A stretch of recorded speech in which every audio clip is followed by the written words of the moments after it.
salaamu Allaahi calaykum waraxmatullaahi wabarakaatuh.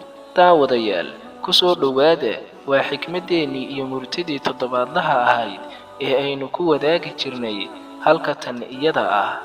agoonka iyo rajadu ma aha qofka waaye labadiisii waalid, balse agoonka iyo rajadu waa qofka aan lahayn cilmi iyo edaabtoona.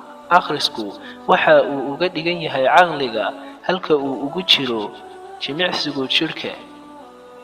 albaabka ay furayaashiisu bataan waxaa fiican in uu iska furnaadaba. alle subxaanahu wa tacaala ha kaaga jawaabo ducadaada gaarka kuu ah, ha masaxo ilinta kaa timaada adigoo keligaa ah, ha baabi'iyo waxa aad ka cabsanayso ee sirta kuu ah, hana ku gaadhsiiyo halka aad rabto in aad gaarto ee ka guuxaya gudahaaga.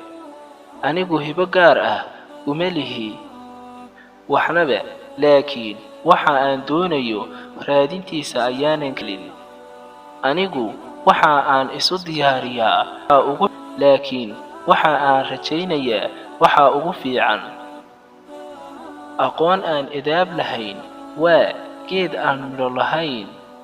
aqoontu waxa ay kaa dhigtaa qof aamusan oo caqli iyo xikmad badan, laakiin jahligu waxa uu kaa dhigaa qof qaab daran oo qaylo badan.